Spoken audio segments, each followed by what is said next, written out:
Happy New Year, everybody. It's New Year's Eve.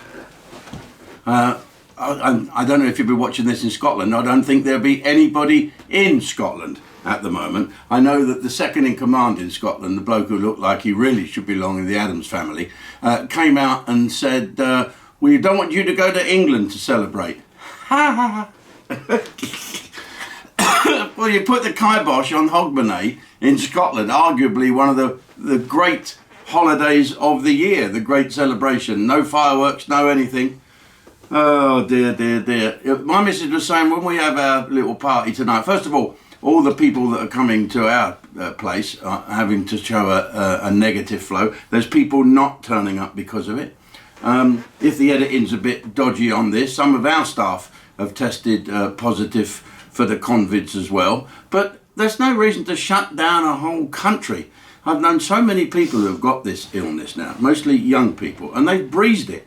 Here's me. I tested negative. I had the chest infection. It would have killed a standard man. I swear to God, I'm still out of breath. I still feel absolutely shagged out and fed up and depressed and worried and all the other bits of niceties that go with being 68 years of fucking age. But anyway, it's New Year's Eve. And what New Year's resolutions are you... What is it? It's not New Year's Eve. It's not New Year's Eve? No. I've been told it's not New Year's Eve. Yeah, but they might be watching this tomorrow. Tomorrow's New Year's Eve. They're just streaming. They might be watching it tomorrow. So this is yesterday. It's the day before New Year's Eve. I've been to Costco's today.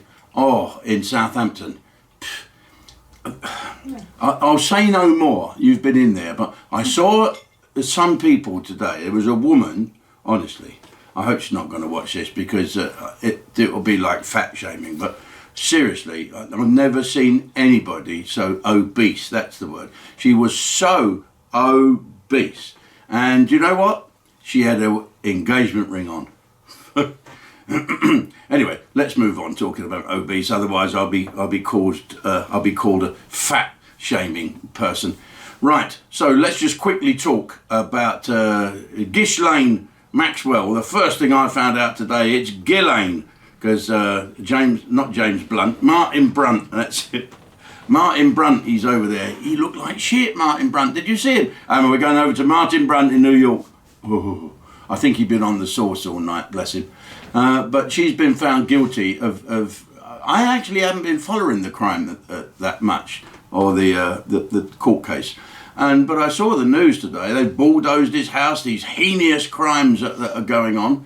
And I thought, oh God, have they murdered anyone? No, apparently.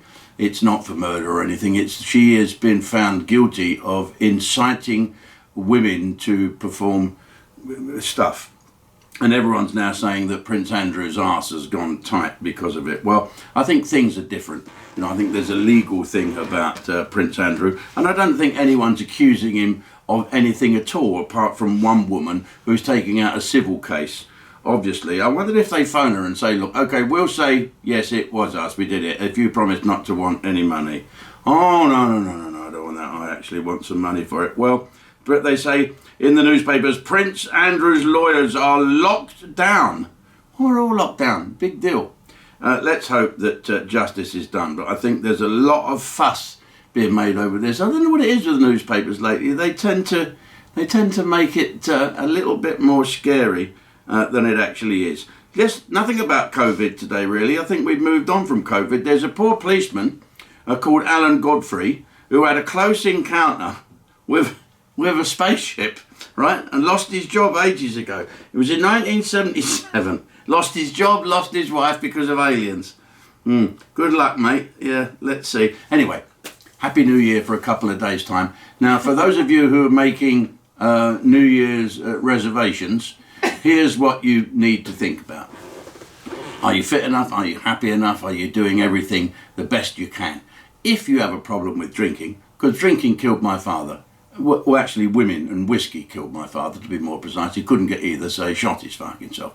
But on New Year's Day, on Ustream, I think about 11 o'clock, which is a normal thing, we have a start of a series of programmes called One Day at a Time, where Nick Murdoch, I always used to introduce him in prison when we took him round to lecture people, as Pink Floyd's old drummer.